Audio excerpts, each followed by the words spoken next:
Hello dear friends, इस video में हम सीए इंटर स्टूडेंट्स के लिए पीजीबीपी हेड का एक क्विक रिवीजन लेंगे।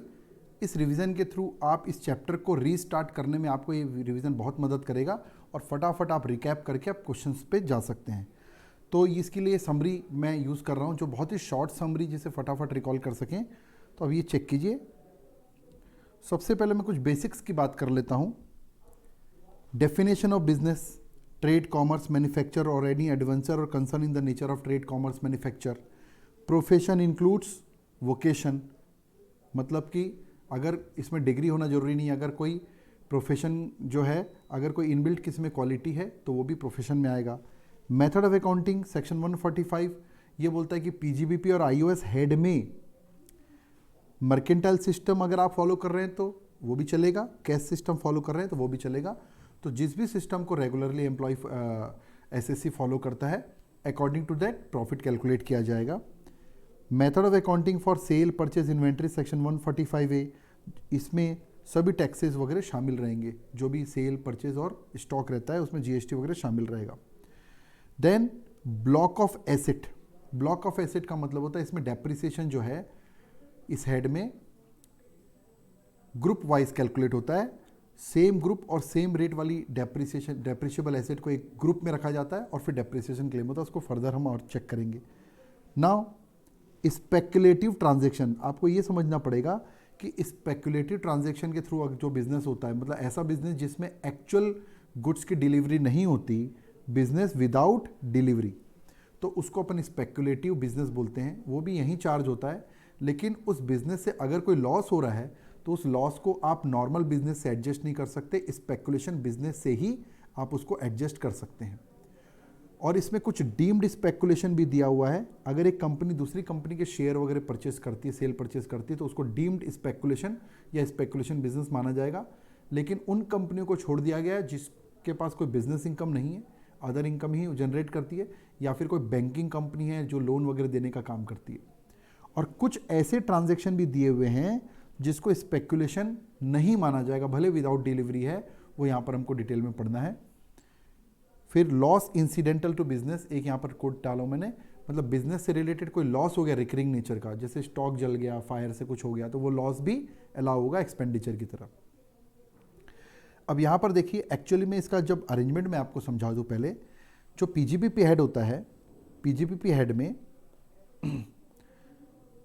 सेक्शन वाइज अगर हम बात करें तो सेक्शन जो है इसमें सेक्शन 28 चार्जिंग सेक्शन है, सेक्शन 29 कंप्यूटेशन के बारे में है, सेक्शन 30 से लेकर 38 में कौन कौन से एक्सपेंसेस अलाउ होंगे, माइनस किए जाएंगे, उसके बारे में है। और स्पेशली सेक्शन 40, एक है सेक्शन 40 कैपिटल ए और एक है 43B, ये तीन सेक्शन स्पेसिफिकली डिसअलाउंस करने के सेक्शंस हैं, जो एक्सपेंस किस केस में डिसअलाउ हो जाएंगे। और फिर कुछ प्रिजेम्पटिव इनकम के बारे में हम पढ़ेंगे, section 44AD, 44ADA and 44AE, ये कुछ प्रिजेम्पटिव इनकम के बारे में और कुछ थ्योरेटिकल सेक्शंस हैं। तो मैं मेन सेक्शंस की बात कर लिया। अब सेक्शन 28 जो चार्जिंग सेक्शन है, प्रैक्टिकली चार्जिंग सेक्शन बहुत ही सिंपल एंड कॉमन है। कोई भी प्रॉफिट या गेन बिजनेस के कारण, प्रोफेशन के कारण, देखिए जब भी मैं बिजनेस बोल रहा हूँ तो आप उसको प्रोफेशन भी मान के चलिए। बिजनेस के कारण अगर कोई प्रॉफिट हो रहा है, कोई भी डायरेक्ट या इनडायरेक्ट, वो सब पीजीबीपी हेड में चार्ज होगा। स्पेसिफिकली मैं बता दूं, यहाँ पर अगर कोई कंपनसेशन मिलता है बिजनेस में, कोई ब्रीच ऑफ कॉन्ट्रैक्ट के कारण या कोई टर्मिनेशन के कारण, वो यहाँ चार्ज होगा। ये स्पेशल पॉइंट है, अगर पार्टनर को अपनी फर्म से इंटरेस्ट या फिर सैलरी वगैरह मिल रही है तो वो भी पार्टनर के हैंड में पीजीबीपी हेड में चार्ज होगा। लेकिन सेक्शन 40B एक लिमिट बनाई गई है फर्म के लिए, उस लिमिट के ऊपर डिसअलाउ हो जाता है फर्म को सैलरी या इंटरेस्ट, तो जितना फर्म को डिसअलाउ हो जाता है वो यहाँ चार्ज नहीं होगा। मतलब फर्म को जितना अलाउ होगा इंटरेस्ट और सैलरी वगैरह पार्टनर को दिया हुआ, उतना ही पार्टनर के हैंड में पीजीबीपी हेड में चार्ज होगा। देन कीमैन इंश्योरेंस पॉलिसी का पॉइंट है। कीमैन इंश्योरेंस पॉलिसी अगर बिजनेस से अपने किसी की पर्सन के लिए, मेन व्यक्ति के लिए करा रखी है और इंश्योरेंस की मैच्योरिटी अमाउंट बिजनेस को मिलती है तो पीजीबीपी हेड में चार्ज होगा। और एक और स्पेशल पॉइंट है, इन्वेंट्री को अगर आपने कैपिटल एसेट में कन्वर्ट कर लिया है, मतलब एग्जांपल के तौर पर अगर एसी का किसी का बिजनेस है तो एयर कंडीशन उसके लिए एक स्टॉक है और उसको उसने अपने ऑफिस में लगवा लिया, इस एसी को ऑफिस में लगवा लिया, तो एक प्रकार से उसको एसेट बना लिया उसने। तो इस केस में उसकी जो फेयर मार्केट वैल्यू इन्वेंट्री की वो पीजीबीपी हेड में उस दिन चार्ज हो जाएगी, टैक्सेबल हो जाएगी। और इसके बाद पॉइंट नंबर 10 आगे हम कवर कर लेंगे। उसके बाद देखिए सेक्शन 29 कंप्यूटेशन का है। कभी भी नेट प्रॉफिट हम लेके चलते हैं प्रॉफिट एंड लॉस अकाउंट का, अब उसमें 4 एडजस्टमेंट होते हैं। कोई भी एक्सपेंसेस अगर P&L अकाउंट में डेबिट हो गया है लेकिन अलाउड नहीं है, not allowable as per income tax, तो उसको एड बैक करेंगे। एनी एक्सपेंसेस जो अलाउेबल है बट डेबिट नहीं हुआ है P&L अकाउंट में, माइनस करेंगे।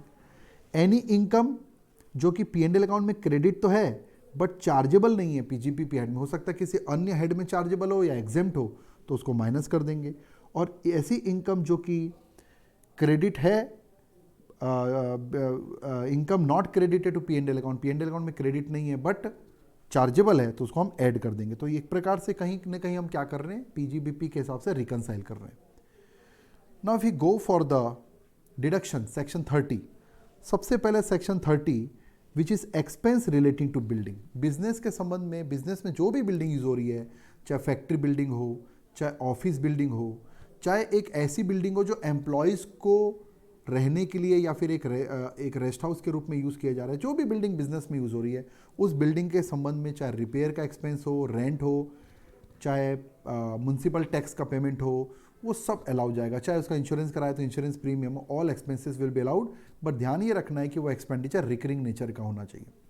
सेक्शन 31 बोलता है जो भी प्लांट एंड मशीनरी बिजनेस में यूज़ हो रही है उससे रिलेटेड पूरे एक्सपेंसेस अलाउ हो जाएंगे, चाहे रिपेयर मेंटेनेंस हो, चाहे इंश्योरेंस हो, एटसेट्रा।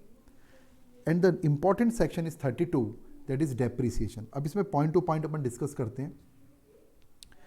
यहाँ पर सबसे पहला है कि टेंजिबल एसेट पे भी डेप्रिसिएशन अलाउ होता है, इंटेंजिबल एसेट पे भी डेप्रिसिएशन अलाउ होता है। तो आप देख लीजिए वहाँ पर कितने ग्रुप बने हुए स्टडी मटेरियल में। फिर डेप्रिसिएशन इज मैंडेटरी, डेप्रिसिएशन अगर आप क्लेम नहीं करेंगे तो भी WDV ब्लॉक की कम होगी। नेक्स्ट है point number 3, SSC must be owner और फ्रैक्शनल ओनर होना चाहिए। अगर आप कोई एसेट को रेंट पर लेके आते हैं बिजनेस में तो उसमें आपको डेप्रिसिएशन नहीं मिलेगा बल्कि रेंट अलाउ होगा, ओनर होना चाहिए।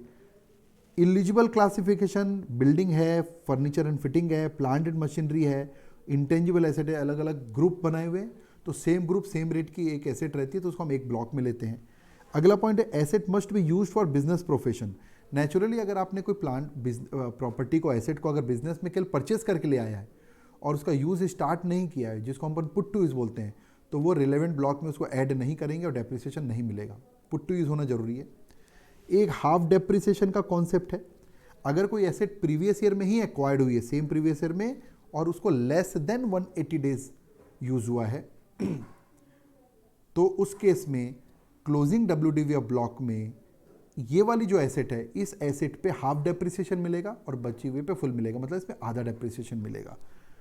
लेस देन 180 डेज मतलब जिस दिन आपने एसेट पुट टू यूज हुई है उस दिन से लेकर 31 मार्च तक, मतलब अगर 21-22 अगर प्रीवियस ईयर की बात करूं तो 4 अक्टूबर या उसके बाद कोई एसेट पुट टू यूज हुई है तो वो लेस देन 180 डेज की कैटेगरी में आएगी। उसके बाद पावर सेक्टर कंपनी को अपन बाद में डिस्कस कर लेंगे क्वेश्चन के थ्रू, ठीक है। उसके बाद देखिए ब्लॉक ऑफ एसेट मैंने बताई दिया आपको।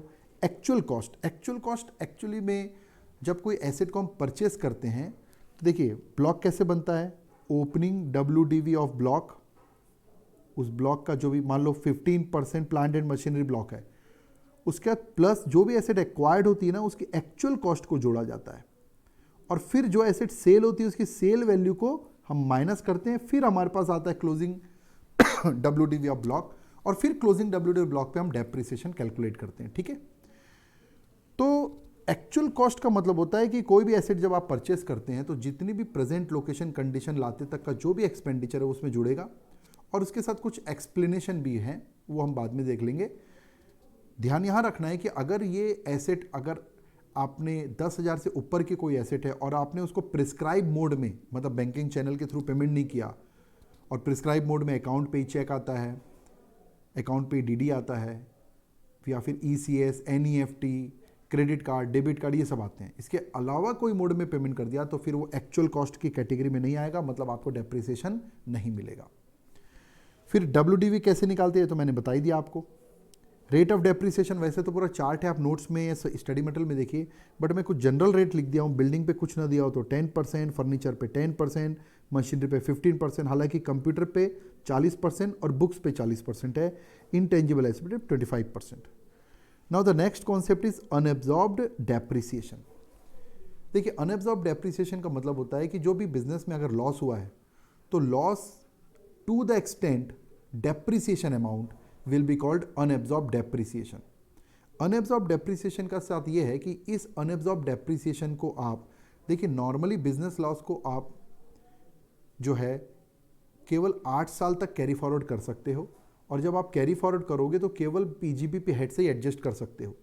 लेकिन बिजनेस लॉस में जितना हिस्सा डेप्रिसिएशन के कारण हुआ है, जिसको अपन अनएब्जॉर्ब्ड डेप्रिसिएशन बोलेंगे, उस अनएब्जॉर्ब्ड डेप्रिसिएशन को जब आप कैरी फॉरवर्ड करोगे तो एक तो अनलिमिटेड पीरियड तक कैरी फॉरवर्ड किया जा सकता है, और दूसरा अगले साल जाकर वो PGBP से अगर एडजस्ट नहीं भी हो पाया तो दूसरे हेड से भी एडजस्ट हो सकता है, बस वहाँ पर सैलरी हेड और विनिंग इनकम से एडजस्ट नहीं हो सकता। तो ये हो गया आपका unabsorbed depreciation. Now the next point number 13 को स्किप कर रहा हूँ मैं, 14 स्किप कर रहा हूँ। अब सीधा आ जाइए पॉइंट नंबर 16, सेक्शन 38।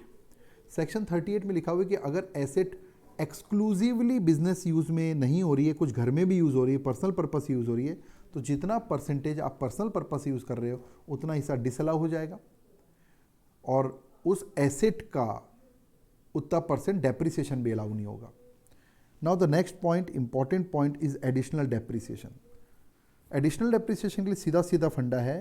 ये एडिशनल डेप्रिसिएशन, कोई भी एसेट जब आप परचेस करते हो तो जिस साल परचेस किए हैं, पुट्टी किए हैं, जिस साल परचेस किए हैं उस साल पहली बार अलाउ होता है। तो उसके लिए नियम ये है, brand new plant and machinery used in a factory. ये लाइन मैंने एक समरी लाइन के रूप में दी है। इसका मतलब ये हुआ कि ये एडिशनल डेप्रिसिएशन केवल मैन्युफैक्चरर को मिलती है, या फिर कोई पावर कंपनी है, पावर जनरेटिंग यूनिट है, उसको मिलती है, और जो प्लांट एंड मशीनरी के संबंध में ही मिलेगी बस, और वो भी ब्रांड नहीं होना चाहिए, सेकेंड हैंड नहीं होना चाहिए, और उसकी जो भी एक्चुअल कॉस्ट है उस पर मिलेगा 20% एडिशनल डेप्रिसिएशन मिलेगा। नॉर्मल डेप्रिसिएशन के अलावा है ये। और हाँ, अगर लेस देन 180 डेज यूज हुई है वो एसेट तो इस साल 10% मिलेगा, मतलब हाफ मिलेगा, और बचा हुआ हाफ अगले साल मिल जाएगा 10%। नेक्स्ट है साइंटिफिक रिसर्च एक्सपेंस, सेक्शन 35। अगर साइंटिफिक रिसर्च के लिए कोई भी बिजनेस एक्सपेंडिचर करता है तो ये ध्यान रखना, रेवेन्यू एक्सपेंडिचर के अलावा कैपिटल एक्सपेंडिचर भी अलाउ हो जाता है, लेकिन किसी भी हालत में लैंड पे जो कैपिटल एक्सपेंडिचर है वो अलाउ नहीं होता, बाकी पूरा अलाउ हो जाता है। तो मैंने यहाँ शॉर्ट में लिखा revenue expenditure and capital expenditure allow हो जाएगा। और बिजनेस चालू होने के पहले के जो कैपिटल एक्सपेंडिचर है और रेवेन्यू एक्सपेंडिचर जो केवल सैलरी और मटेरियल से रिलेटेड है, 3 साल तक के, 3 साल से और पुराने नहीं होने चाहिए बिजनेस चालू होने से, वो भी आपके कमेंसमेंट वाले ईयर में अलाउ हो जाते हैं। और अगर अप्रूव्ड रिसर्च एसोसिएशन वगैरह को अगर आपने कंट्रीब्यूट किया, डोनेट किया साइंटिफिक रिसर्च के लिए, तो फिर जितना डोनेट किया उसका 100% अलाउ हो जाएगा। एंड देन यहां पर भी वही अनएब्जॉर्ब डेप्रिसिएशन जैसा कॉन्सेप्ट है। बिजनेस लॉस में जितना loss capital expenditure on scientific research के कारण हुआ है तो उसको हम unabsorbed capital expenditure on scientific research बोलेंगे, और उसका सेम ट्रीटमेंट होगा जैसा डेप्रिसिएशन का हुआ है। और उसके बाद अगर साइंटिफिक रिसर्च एसेट को सेल कर दिया गया तो उसका ट्रीटमेंट में एक साथ कई सारी एसेट का सिंगल एक ही टाइप का ट्रीटमेंट है, वो मैं बता दूंगा आपको। नेक्स्ट है सेक्शन 35 AD, यूनिक सेक्शन है। सेक्शन 35 AD जो है ये कुछ स्पेसिफाइड बिजनेस हैं, जिन बिजनेस को अगर आप चालू करते हैं तो उस पर जितना भी कैपिटल एक्सपेंडिचर है, केवल लैंड का खर्चा, गुडविल और फाइनेंशियल ऐसे इंस्ट्रूमेंट का खर्चा छोड़कर पूरा का पूरा कैपिटल एक्सपेंडिचर आपको पहले ही साल, जिस साल बिजनेस चालू होगा, पूरा का पूरा अलाउ हो जाएगा। और वो जो उस अलाउ होने के कारण जो लॉस होगा उस बिजनेस में, उस लॉस को आप स्पेसिफाइड बिजनेस से ही एडजस्ट कर सकते हैं पहला, और अनलिमिटेड पीरियड तक कैरी फॉरवर्ड कर सकते हैं। यहाँ पर मैंने लिख दिया है लेकिन यहाँ पर भी ये बात है कि अगर 10,000 से ऊपर का खर्चा प्रिस्क्राइब मोड में पेमेंट नहीं किया तो फिर आपको डिडक्शन नहीं मिलेगी। और यहाँ स्पेसिफाइड बिजनेस में काफ़ी सारे बिजनेस है, देखिए आप, cold chain facility, warehouse facility for agro product, sugar, hospital more than equal to 100 bed hospital, housing project, fertiliser plant, cross country natural gas pipeline, cross country crude and petroleum pipeline, hotel of 2 star और above category, slum redevelopment और notified housing project, beekeeping and production of honey and beeswax, then slurry pipeline, semiconductor wafer fabrication unit, infrastructure facility develop जो करती हैं, ये सब business के लिए ये बनाया गया है सेक्शन 35 AD। और सेक्शन 35 AD के बारे में और यूनिक प्रोविज़न जो है, इन एसेट को अगर आपने पहले 8 साल तक यूज़ नहीं किसी और पर्पज़ से यूज़ कर लिया तो क्या होगा, सेल कर दिया क्या होगा, वो सब मैं अलग से आपको बताऊंगा। Now the next section is section 35D। Section 35D जो है वो प्रिलिमिनरी एक्सपेंसेस के लिए बनाया गया है। प्रिलिमिनरी एक्सपेंसेस जो है उसकी सबसे पहले आपको क्वालिफाइंग लिमिट चेक करनी पड़ेगी। क्वालिफाइंग लिमिट है नॉन कंपनी के लिए 5% ऑफ कॉस्ट ऑफ प्रोजेक्ट। इसका मतलब ये हुआ कि अगर 5% ऑफ कॉस्ट ऑफ प्रोजेक्ट मान लो आता है 2 लाख रुपए और आपने प्रिलिमिनरी एक्सपेंसेस कर रखा है 3 लाख रुपए, तो आपको 2 लाख की ही डिडक्शन मिलेगी। और वो 2 लाख की डिडक्शन भी एक साथ नहीं मिलेगी, 5 इंस्टॉलमेंट में मिलेगी, 1/5। और अगर कंपनी एसएसी है तो वो qualifying limit 5% of cost of project या फिर 5% ऑफ कैपिटल एम्प्लॉयड, दोनों में से कुछ भी ले सकते, whichever is higher. Next है सेक्शन 35DDA। अगर आप अपने बिजनेस में किसी एम्प्लॉय को VRS दे रहे हैं, वॉलंटरी रिटायर कर रहे हैं और उसके संबंध में कोई कंपनसेशन दे रहे हैं, तो that compensation is also business expenditure but it will be allowed in 5 installment. Now the section 36 other reduction के बारे में है। स्टॉक का आपने इंश्योरेंस कराया तो इंश्योरेंस प्रीमियम अलाउ जाएगा। कैटल का आपने इंश्योरेंस कराया, प्रीमियम अलाउ जाएगा। एम्प्लॉय का हेल्थ इंश्योरेंस कराया, बस पेमेंट उसका कैश में नहीं करना है, तो आपको प्रीमियम अलाउ हो जाएगा।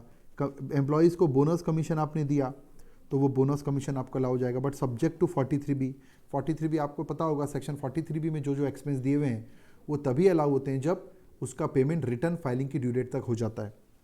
इंटरेस्ट ऑन बोरोड कैपिटल, मतलब अगर आपने बोरोइंग की इंटरेस्ट की आपने लोन लिया है बिजनेस के लिए तो वो इंटरेस्ट आपको अलाउ हो जाएगा। बस ध्यान ये रखना है कि अगर कोई फिक्स्ड एसेट्स के लिए लोन लिया है तो उस एसेट के पुट टू यूज़ होने तक का जो इंटरेस्ट है वो अलाउ नहीं होता, क्योंकि वो एक्चुअल कॉस्ट में एसेट की वैल्यू में जोड़ दिया जाता है।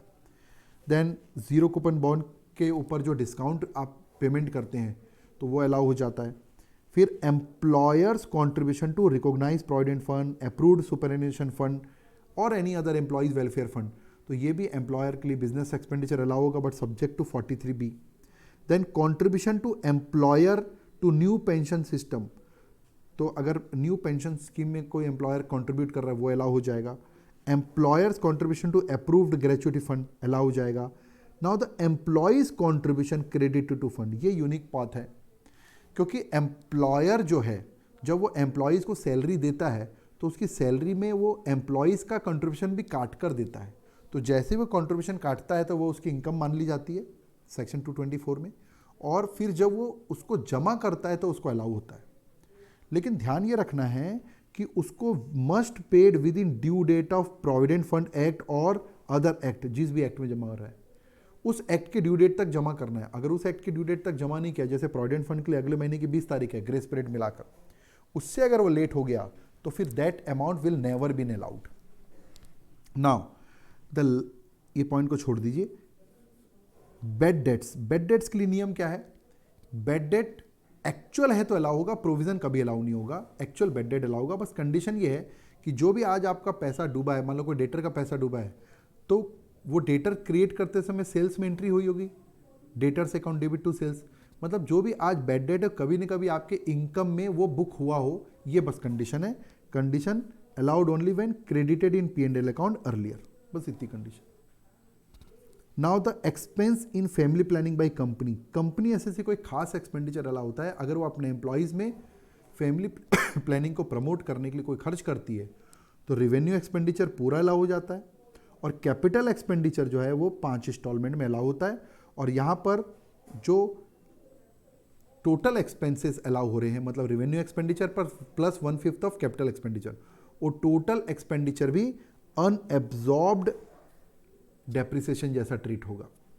नेक्स्ट है, अगर आपका बिजनेस शेयर सिक्योरिटी का है तो नेचुरली आपको रिकॉग्नाइज स्टॉक एक्सचेंज से जब भी आप ट्रांजैक्शन करते हो तो आपको सिक्योरिटी ट्रांजैक्शन टैक्स लगता है, वो भी अलाउ होगा सब्जेक्ट टू 43B। या फिर आप कमोडिटी एक्सचेंज में ट्रेडिंग करते हैं तो कमोडिटी ट्रांजैक्शन टैक्स लगता है, वो भी सब्जेक्ट टू 43B आपको अलाउ हो जाएगा। नाउ द सेक्शन 37 जो है वो जनरल डिडक्शन है कि कोई भी एक्सपेंस अगर सेक्शन 30 से 36 तक अलाउ नहीं हुआ है बट वो बिजनेस से रिलेटेड और रिकरिंग नेचर का, तो यहाँ अलाउ हो जाएगा। कैपिटल नेचर का नहीं होना चाहिए, ठीक है, पर्सनल नेचर का नहीं होना चाहिए। हालांकि इसमें कुछ और पॉइंट भी है, वो पॉइंट ये है कि अगर कोई पेनाल्टी आप दे रहे हैं किसी भी लॉ के अगेंस्ट में पेनाल्टी देना पड़ रहा है बिजनेस में, वो अलाउ नहीं होगा। दूसरा, पॉलिटिकल पार्टी को कोई पैसा दे रहे हैं या फिर पॉलिटिकल पार्टी के पॉम्फलेट में, बैनर में कोई एडवर्टाइजमेंट का खर्चा कर रहे हैं तो वो भी बिजनेस एक्सपेंडिचर ट्रीट नहीं होगा। और कोई CSR एक्सपेंडिचर जो कंपनी करती है ना कॉर्पोरेट रिस्पॉन्सिबिलिटी में, तो वो भी अलाउ नहीं होगा, ये स्पेशल यहाँ पर लिखा है। फ्रेंड्स, अब ये कंप्लीट हो गया एक्सपेंस अलाउ करने के बारे में। अब हम अगले सेगमेंट में चलते हैं।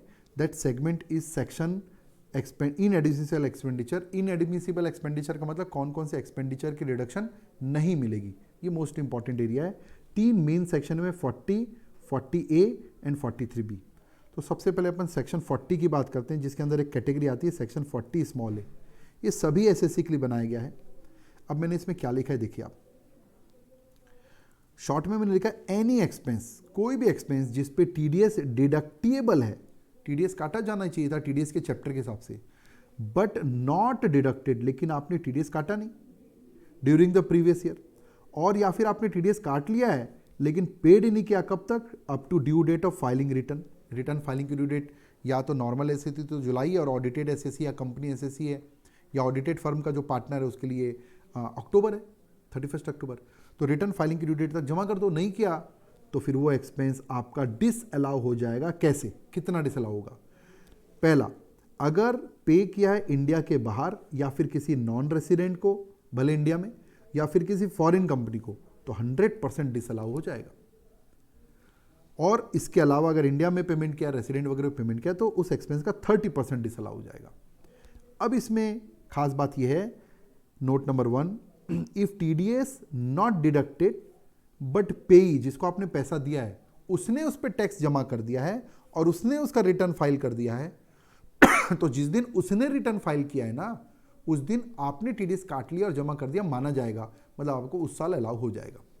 और दूसरा लिखा, इफ SSC पे TDS in the next year, अब अगर अगले साल SSC नहीं जमा किया तो अगले साल अलाउ हो जाएगा, परमानेंटली डिसअलाउ नहीं होता। नाउ द नेक्स्ट सेक्शन, अच्छा इसमें और भी कुछ पॉइंट बचे हैं, ये देखिए, income tax including interest and penalty, ये कभी अलाउ नहीं होगा। तो क्वेश्चन आता है क्या GST अलाउ होगा? बाकी सब टैक्स अलाउ होंगे सब्जेक्ट टू 43B, लेकिन इनकम टैक्स डिपार्टमेंट को पे किया, इंटरेस्ट, पेनाल्टी, इनकम टैक्स कुछ भी, पेनाल्टी तो वैसे भी अलाउ नहीं होती। सैलरी अगर इंडिया के बाहर आपने किया, किसी नॉन रेसिडेंट को पेमेंट किए, तो और उस पर अगर TDS नहीं काटा है, नो TDS, तो फिर वो परमानेंटली डिसअलाउ हो जाएगा, फिर पेमेंट कर दोगे तो भी अलाउ नहीं होगा। Employers contribution to PF and other fund if no arrangement for TDS, provident fund से अगर आपने कुछ पेमेंट किया है, एम्प्लॉयर ने कुछ एम्प्लॉयर्स कॉन्ट्रीब्यूशन किया और उसमें TDS नहीं काटा, TDS का अरेंजमेंट नहीं है, तो डिसअलाउ हो जाएगा। और अगर एम्प्लॉयर एम्प्लॉय को कोई परक्विजिट्स दे रहा है, उसकी टैक्स की जवाबदारी खुद ले लेता है, टैक्स पेड ऑन परक्विजिट्स, तो वो भी अलाउ नहीं होगा। Now the next important segment is section 40 small b, ये डिसअलाउंस केवल फर्म के लिए बना हुआ है, ठीक है। और यहां पर मैंने लिख दिया है बुक प्रॉफिट का मतलब profit and gains of business profession, मतलब taxable PGBP income just before remuneration, क्योंकि रेम्यूनरेशन की लिमिट निकालना है। सेक्शन 40B एक्चुअली में बताता है कि एक लिमिट से ऊपर अगर आपने इंटरेस्ट का पेमेंट किया या एक लिमिट से ऊपर फर्म ने अपने पार्टनर्स को सैलरी, बोनस, कमीशन, रेम्यूनरेशन या व्हाटएवर नेम कॉल्ड, उसका पेमेंट किया, तो ऊपर वाला हिस्सा डिसअलाउ हो जाएगा। तो देखिए, disallowance to the firm, interest के लिए लिखा है इंटरेस्ट तभी अलाउ होगा जब वो डीड में लिखा हो, डीड में अगर कोई चेंजेस है तो प्रोस्पेक्टिव रहना चाहिए, रेट्रोस्पेक्टिव नहीं रहना चाहिए, और 12% ऑफ सिंपल इंटरेस्ट से ज़्यादा नहीं होना चाहिए। इससे अगर ऊपर गया तो वो डिसअलाउ हो जाएगा। फिर सैलरी वगैरह की लिमिट क्या बना रखा है इन्होंने, देखिए सैलरी वगैरह की लिमिट बना रखा है, डीड में होना चाहिए, प्रोस्पेक्टिव होना चाहिए, वर्किंग पार्टनर के लिए होना चाहिए, और लिमिट दिया है बुक प्रॉफिट बेस पर, शुरू के 3 लाख तक के बुक प्रॉफिट पर 1.5 लाख रुपए या बुक प्रॉफिट का 90% विच एवर इज हाइयर लेंगे, और 3 लाख के ऊपर का जितना बुक प्रॉफिट है, बैलेंस बुक प्रॉफिट, उसका 60% निकालेंगे। ये हो गई maximum limit of remuneration etcetera, remuneration, bonus, commission etcetera. ठीक है, मैंने यहाँ लिख भी दिया है, book profit is equal to taxable PGBP plus remuneration या बिफोर रेम्यूनरेशन, एक ही बात है।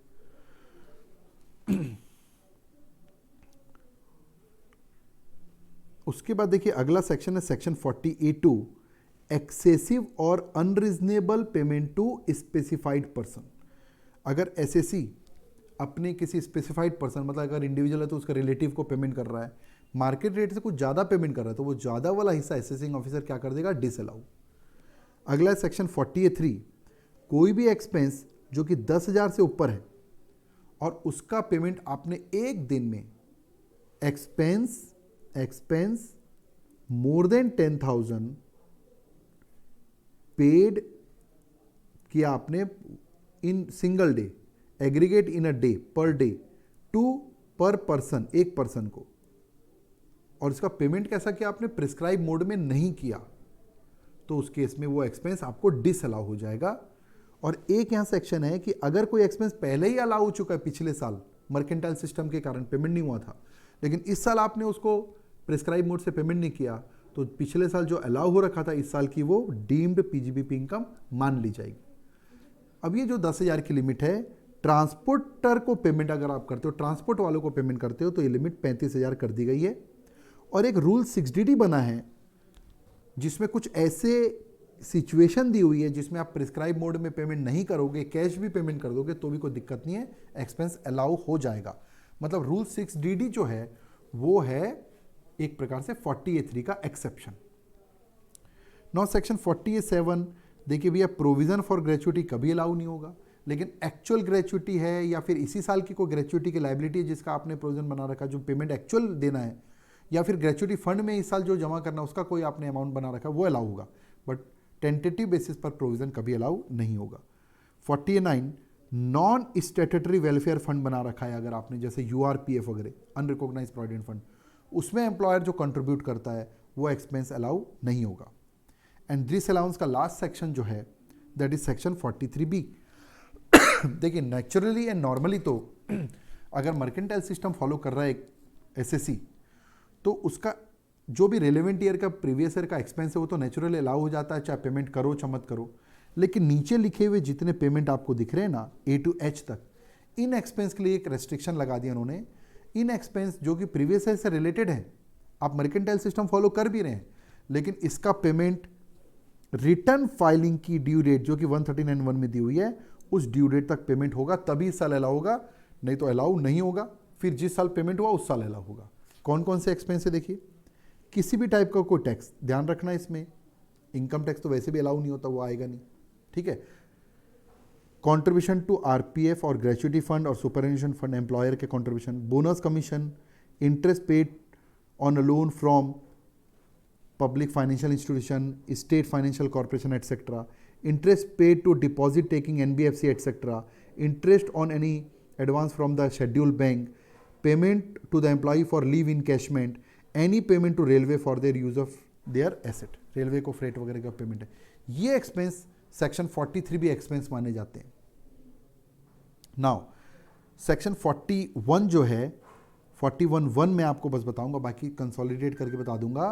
इसमें ये लिखा हुआ है कि सेक्शन 41(1) जो है, देखिए क्या है ये, recovery against any expense, loss और ट्रेडिंग लायबिलिटी। एक एक करके बात करते हैं। रिकवरी हो रही, किस चीज़ की रिकवरी हो रही है, पहला लिखा एक्सपेंस। अगर कोई एक्सपेंस पहले पीजीबीपी हेड में अलाउ हो चुका है और बाद में उसकी रिकवरी हो गई, वापस आ गया, मिल गया हमको, तो नेचुरली पीजीबीपी में चार्ज होगा।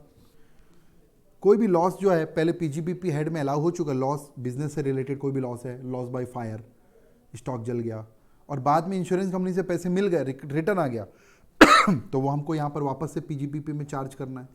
और कोई भी trading liability, for example trading liability मतलब हमने कोई परचेज किया था, परचेज अकाउंट डेबिट किया होगा, purchase account debit to party, तो पार्टी मतलब क्रेडिटर बैठा हुआ है, उसको पैसा देना है हमको, तो परचेज अकाउंट डेबिट हमने पहले अलाउ कर चुका है परचेज को, और वो पार्टी को अब हमको पैसा देना नहीं है, या उसने डिस्काउंट दे दिया, या माल खराब था, जो भी सेटलमेंट हो गया, तो ट्रेडिंग लायबिलिटी में बेनिफिट मिल गया ना आपको, तो वो बेनिफिट भी पीजीबीपी में चार्ज होगा क्योंकि पहले अलाउ हो चुका है, सीधी सी बात है।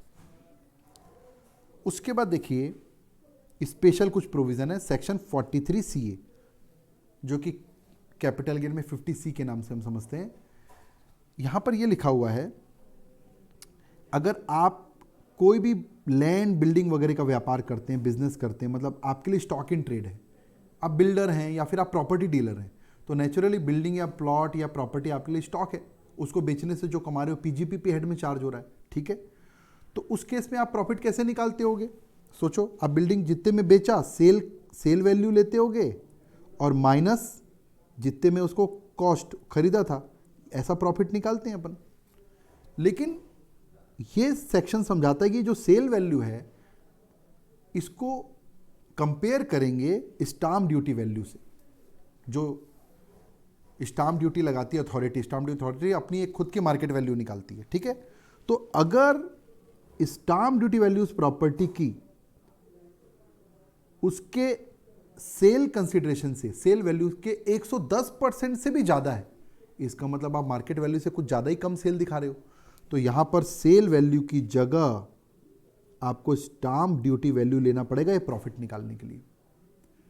और एक खास केस में 110 की जगह 120% ले लिया जाएगा, और वो है रेसिडेंशियल यूनिट के केस में, उसमें खास सिचुएशन दी हुई स्टडी मटेरियल में देख सकते हैं आप। नेक्स्ट है सेक्शन 44AA, थ्योरेटिकल है, बुक्स ऑफ अकाउंट मेंटेन करने के बारे में। 44AB जो है ये ऑडिट के बारे में है, ऑडिट किनको कराना जरूरी है, तो मैंने लिख दिया है यहाँ पर 44AB में ऑडिट सीए से करवाना पड़ेगा अप टू 30 सितंबर तक, क्योंकि अक्टूबर तक तो रिटर्न फाइलिंग की ड्यू डेट है, तो सितंबर तक 1 महीना पहले आपको कराना पड़ेगा। बिजनेस के केस में अगर उसकी रिसीट जो है अगर उसकी रिसीट जो है cash receipt and cash payment less than equal to 5%, मतलब बिजनेस में जो अपन टोटल जो पेमेंट आ रहा है अपना, अगर टोटल पेमेंट का जो है वो कैश जो हम ले रहे हैं, मतलब टोटल पेमेंट मान लो 1 करोड़ रुपए आ रहा है, उसका 5% बस कैश है, बाकी सब बैंकिंग चैनल से आ रहा है, तो डिपार्टमेंट उसमें ज़्यादा लिमिट दे रहा है, मतलब कैश रिसीट और cash payment less than equal to 5%, 5% या उससे कम है कैश पेमेंट कैश रिसीट, तो फिर टर्नओवर 10 करोड़ से ऊपर होगा तब ऑडिट कराना है, और नहीं तो फिर टर्नओवर 1 करोड़ से ऊपर हो जाएगा तो ही ऑडिट कराना पड़ जाएगा आपको। और अगर सेक्शन 44AE AD में प्रिजेम्पटिव इनकम, आप प्रिजेम्पटिव इनकम में हो और अगर आप लोअर इनकम क्लेम करते हो तो फिर ऑडिट कराना पड़ेगा। और प्रोफेशन के केस में टर्नओवर 50 लाख से ऊपर है तो ऑडिट कराना पड़ेगा, या फिर प्रोफेशन के लिए 44ADA प्रिजेम्पटिव इनकम है, उसमें अगर आप लोअर इनकम क्लेम करते हो तो फिर आपको ऑडिट कराना पड़ेगा सीए से। अब ये प्रिजेम्पटिव इनकम भी देख लेते हैं। सबसे पहला है सेक्शन 44AD, ये किन के ऊपर लागू होता है पहले बता देता हूँ। 44AD में जो भी बिजनेस हैं जिनका टर्नओवर 2 करोड़ के अंदर अंदर है, तो उनके टर्नओवर का 8% सीधा सीधा निकालेंगे और वही टैक्सेबल पीजीपीपी बन जाएगा, कोई एक्सपेंस अलाउ नहीं होगा। और जितना टर्नओवर बैंकिंग चैनल के थ्रू मिल रहा है प्रिस्क्राइब मोड में, रिटर्न फाइलिंग की ड्यू डेट तक पैसा आ जाता है, तो उसका 6% निकाला जाएगा, इसलिए 8/6 लिखा हूं। लेकिन ये सेक्शन लागू किन के ऊपर होगा? रेसिडेंट होना चाहिए पहला, इंडिविजुअल या रेसिडेंट HUF या फिर फर्म, लेकिन LLP नहीं चलेगा।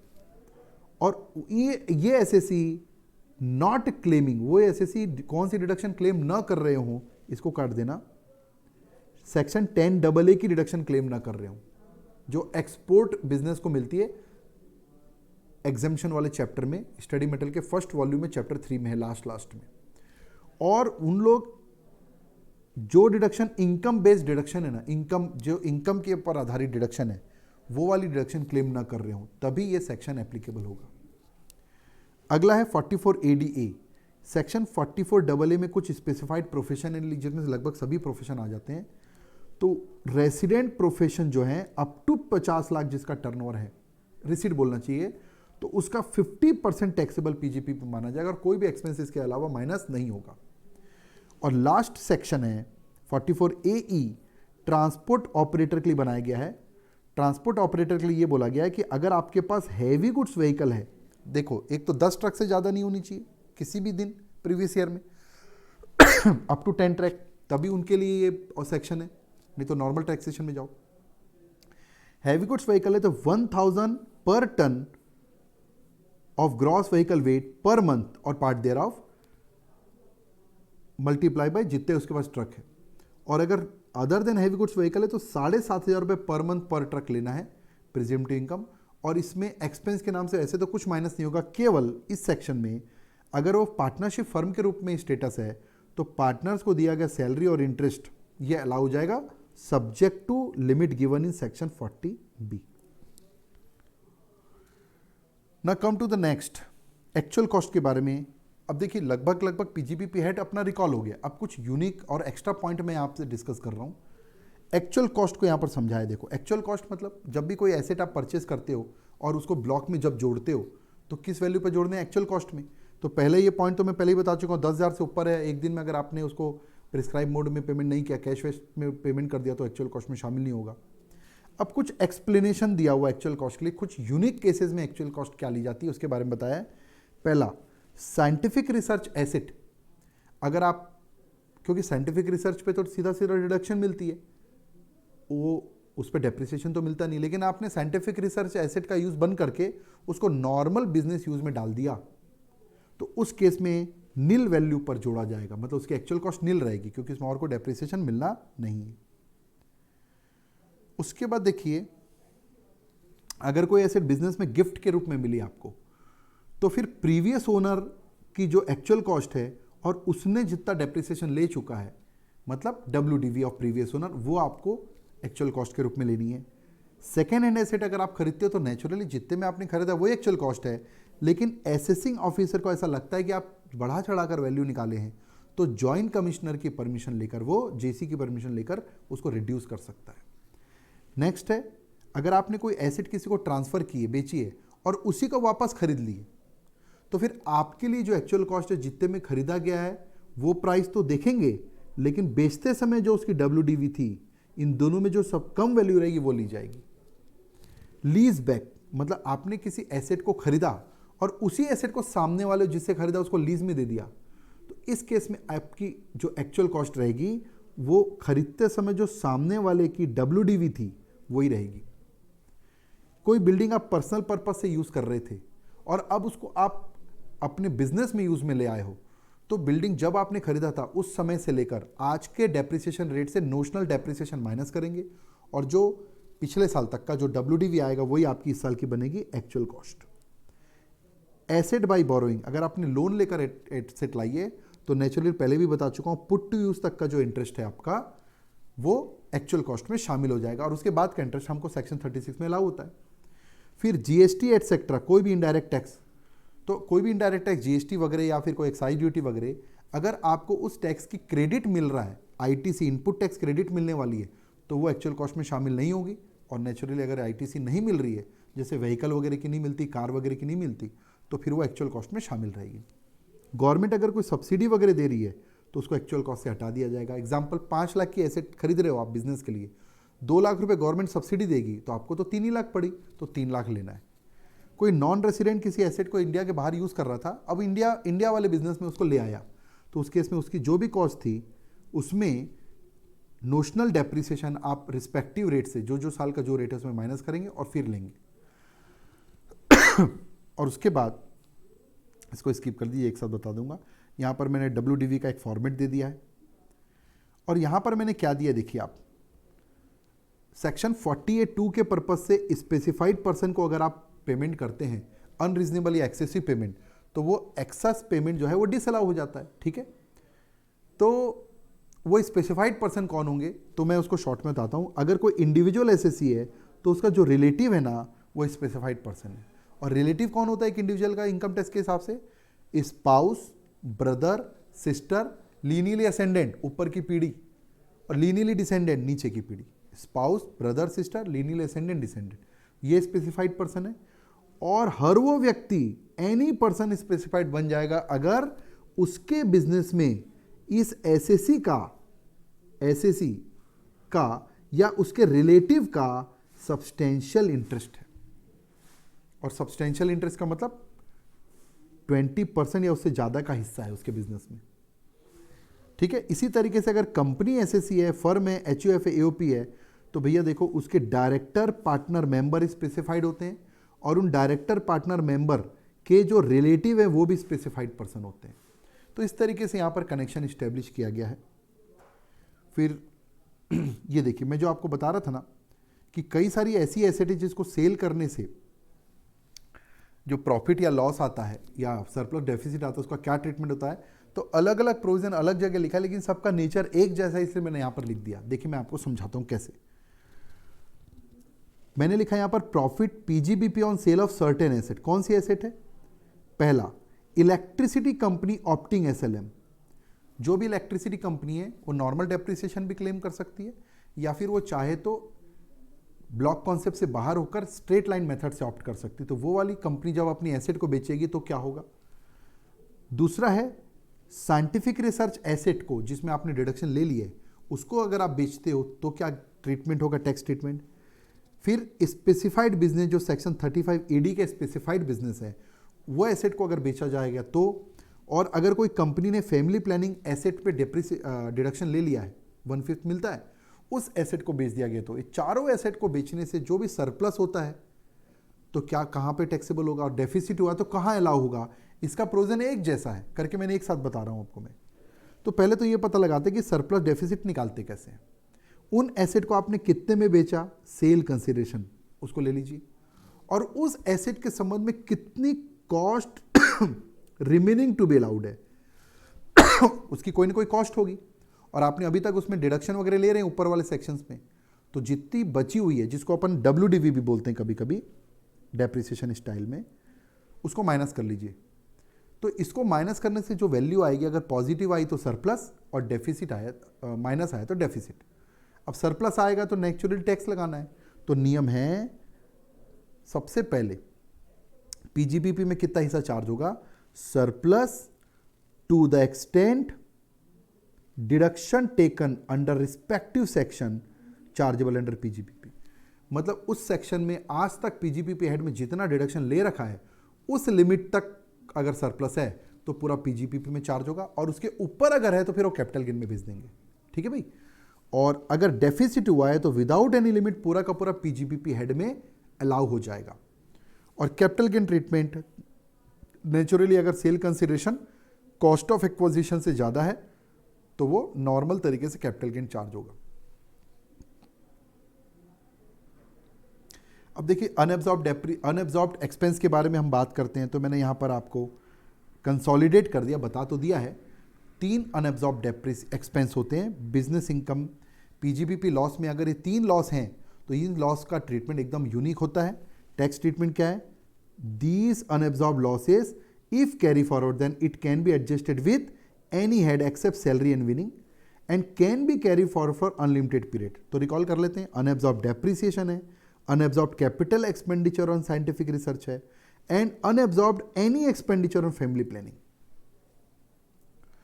नाउ एक यूनिक और कंसोलिडेशन मैंने यहां दिया है, tax treatment of income of dealer of share. जो शेयर में डील करते हैं, डीलर्स होते हैं, नेचुरली शेयर उनके लिए स्टॉक इन ट्रेड है, उनको बेचने से कैपिटल गेन तो होगा नहीं, उनको बेचने से होगा पीजीबीपी इनकम, वो तो ठीक है।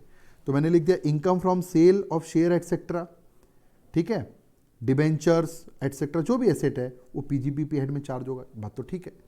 दूसरा deduction in respect of security transaction tax, वो उनको बिल्कुल अलाउ हो जाएगा सब्जेक्ट टू 43B। तीसरा डिविडेंड जो है वो कायदे से उनके पास जो स्टॉक पड़ा है उसमें डिविडेंड भी आ सकता है शेयर का, कायदे से तो बिजनेस की इनकम है, लेकिन स्पेसिफिक प्रोविजन आईओएस में होने के कारण वो आईओएस में चार्ज होता है चार्जिंग सेक्शन के कारण। और अगर उनके स्टॉक में कोई बाकी एसेट है, डिबेंचर है, बॉन्ड है, उसमें इंटरेस्ट मिल रहा होगा वो प्रॉपरली पीजीबीपी में ही चार्ज होगा।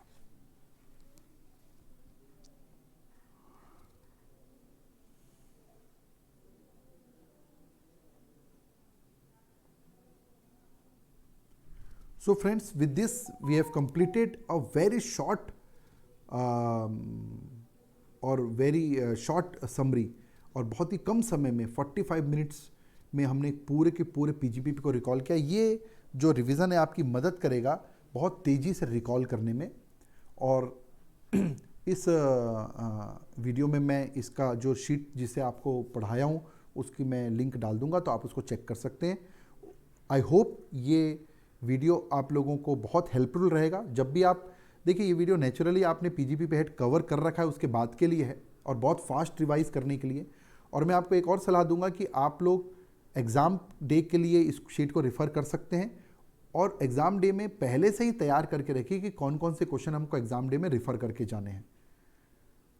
ओके फ्रेंड्स, अगर आपको वीडियो पसंद आएगा तो ज़रूर लाइक कीजिए, इसमें हमको काफ़ी हौसला मिलता है इससे, और अपने फ्रेंड्स को शेयर कीजिए।